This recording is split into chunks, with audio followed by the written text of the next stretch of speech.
నమస్కారం city news కి స్వాగతం. ముందుగా ముఖ్యాంశాలు.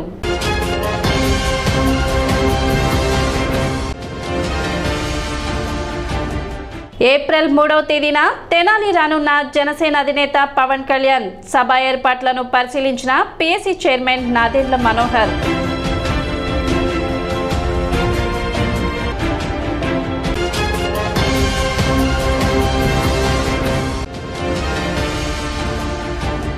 ప్రశాంతంగా జరిగిన మున్సిపల్ కౌన్సిల్ సమావేశం అజెండాలోని అన్ని అంశాలను ఆమోదించిన కౌన్సిల్.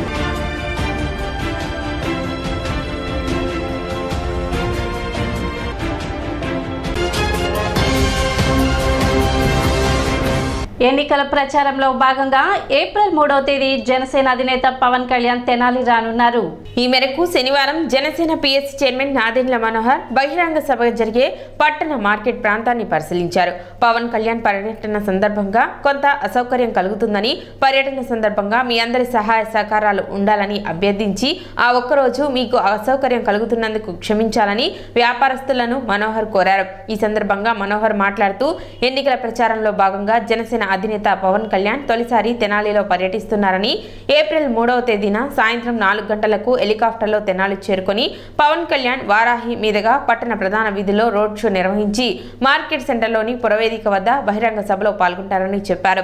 రాష్ట్ర ప్రయోజనాల కోసం, భవిష్యత్ తరాల కోసం పవన్ కళ్యాణ్ చెప్పిన మాట ప్రకారం ప్రభుత్వ వ్యతిరేక ఓటు చీల్చకుండా పొత్తు నిర్ణయించడం జరిగిందని, ఉమ్మడి గుంటూరు జిల్లాలోని 231 మంది రైతులు ఆత్మహత్య చేసుకుంటే వారి కుటుంబాలకు 1,00,000 చొప్పున అందచేసి అండగా నిలిచిన మంచి వ్యక్తి పవన్ కళ్యాణ్ అని చెప్పారు. తెనాలి బహిరంగ సభలో భవిష్యత్ కార్యాచరణ గురించి ప్రజలకు వివరించడం జరుగుతుందని, పవన్ కళ్యాణ్ బహిరంగ సభను టీడీపీ, జనసేన, బీజేపీ శ్రేణులు విజయవంతం చేయాలని, అన్ని వర్గాల ప్రజలు విశేష సంఖ్యలో పాల్గొని జయప్రదం చేయాలని మనోహర్ కోరారు. జనసేన పార్టీ అధ్యక్షులు పవన్ కళ్యాణ్ గారు ఎన్నికల ప్రచారంలో భాగంగా తెనాలికి ఏప్రిల్ 3వ తారీఖున సాయంత్రం 4 గంటలకు హెలికాప్టర్ ద్వారా రాబోతున్నారు.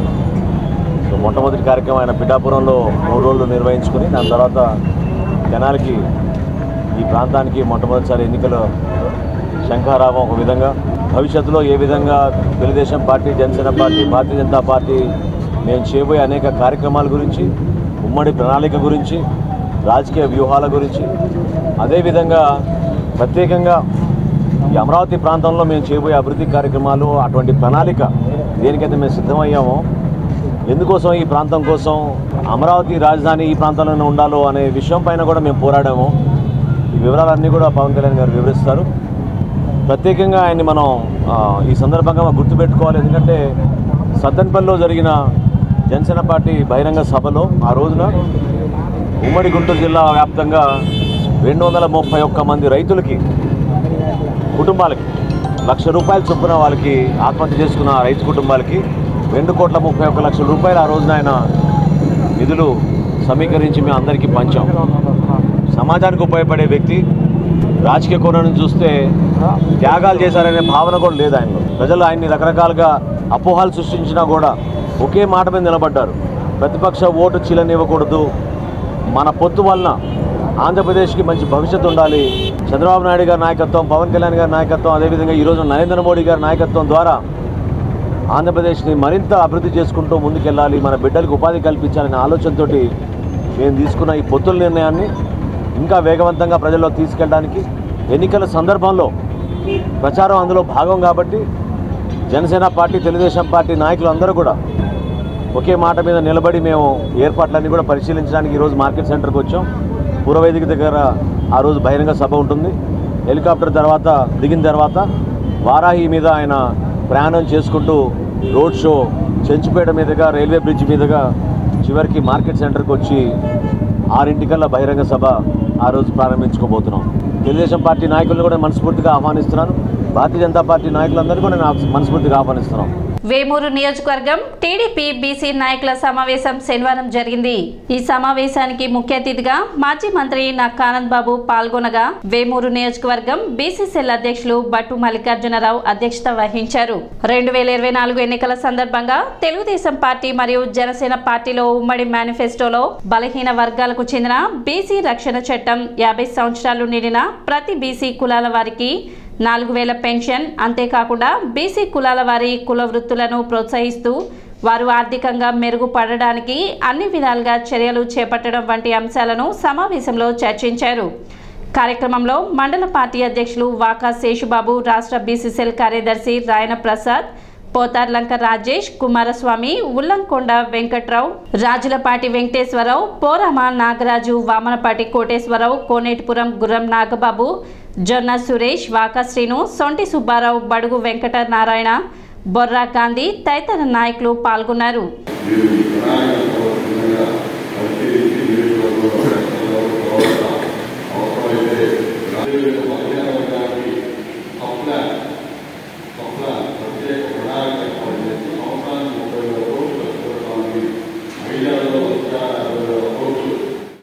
యాభై సంవత్సరాలకే బీసీలకి అందరికీ ఎందుకంటే వీళ్ళంతా ప్రభుత్వం ద్వారా పనిచేస్తున్న వాళ్ళకి ఓటు తక్కువ ఉంటుంది.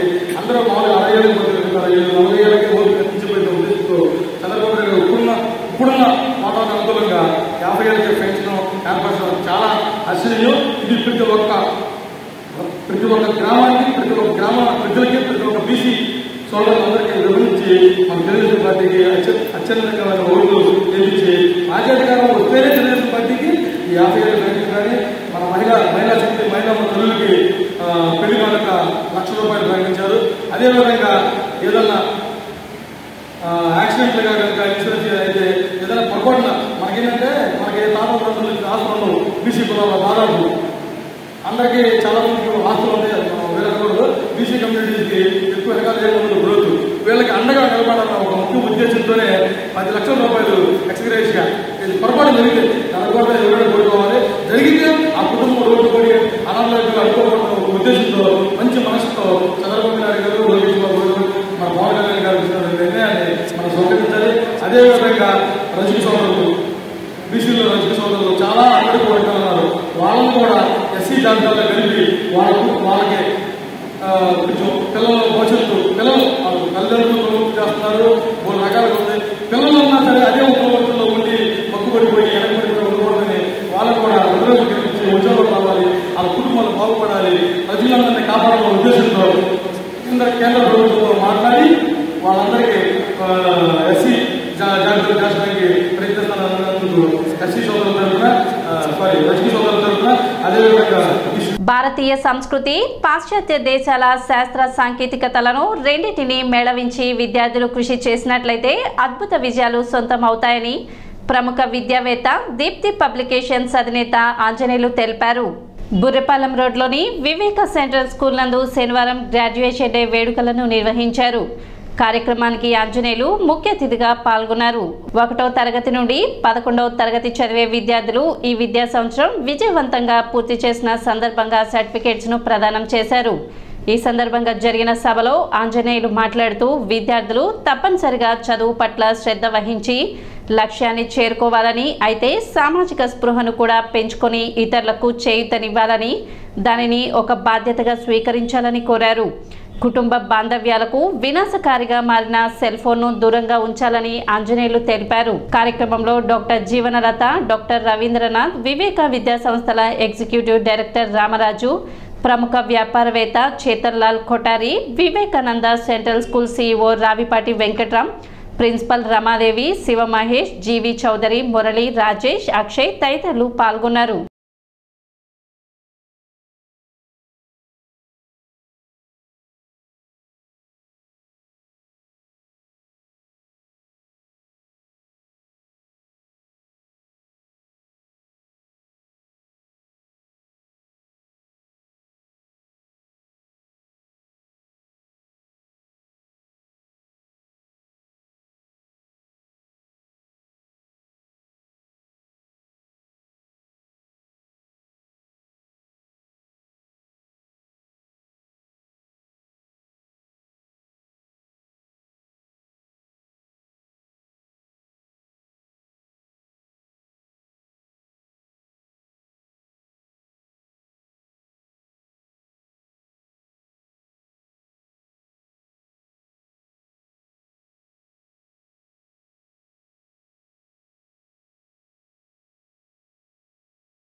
ఇప్పుడు వివేకానంద సెంట్రల్ స్కూల్ విద్యార్థుల యొక్క ప్రమోషన్ డే సెలబ్రేషన్స్ జరుగుతున్నాయి, అంటే గ్రాడ్యుయేషన్ డే సెలబ్రేషన్ జరుగుతున్నాయి.